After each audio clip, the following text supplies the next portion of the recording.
ഗുരുവായൂർ ക്ഷേത്രനടയിൽ വിവാഹങ്ങൾക്കായി ഒരു പുതിയ കല്യാണ മണ്ഡപം കൂടി സ്ഥിരമായി നിർമ്മിക്കാൻ ദേവസ്വം തീരുമാനിച്ചു. നിലവിൽ ക്ഷേത്രനടയിൽ 4 കതിർ മണ്ഡപങ്ങളാണ് വിവാഹങ്ങൾക്കായി സജ്ജീകരിച്ചിട്ടുള്ളത്.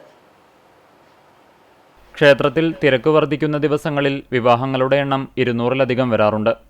ഇത്രയധികം വിവാഹങ്ങൾ നടക്കുമ്പോൾ നിലവിലുള്ള 4 കതിർ മണ്ഡപങ്ങൾക്ക് പുറമെ താൽക്കാലികമായി മറ്റൊരു മണ്ഡപം കൂടി ഒരുക്കേണ്ട സാഹചര്യം പതിവാണ്. തിരക്കുള്ള ദിവസങ്ങളിൽ വിവാഹങ്ങൾ വേഗത്തിലും സൗകര്യപ്രദമായും നടത്തുന്നതിന് ഈ താൽക്കാലിക മണ്ഡപം കൊണ്ട് പലപ്പോഴും ബുദ്ധിമുട്ടുകളുണ്ടാകാറുണ്ട്. ഈ സാഹചര്യം ഒഴിവാക്കാനാണ് 5ാമതൊരു സ്ഥിരം കല്യാണ മണ്ഡപം കൂടി നിർമ്മിക്കാൻ ദേവസ്വം തീരുമാനിച്ചിരിക്കുന്നത്. പുതിയ മണ്ഡപത്തിൻ്റെ നിർമ്മാണ ചെലവ് വഹിക്കാൻ തയ്യാറാണെന്ന് ഒരു ഭക്തൻ ദേവസ്വത്തെ അറിയിച്ചിട്ടുണ്ട്.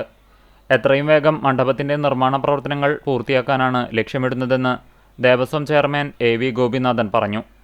പുതിയ മണ്ഡപം കൂടി പ്രവർത്തനക്ഷമമാകുന്നതോടെ വിവാഹങ്ങൾക്കായി എത്തുന്ന ഭക്തർക്ക് കൂടുതൽ സൗകര്യപ്രദമായി ചടങ്ങുകൾ പൂർത്തിയാക്കാൻ സാധിക്കുമെന്നാണ് ദേവസ്വം പ്രതീക്ഷിക്കുന്നത്.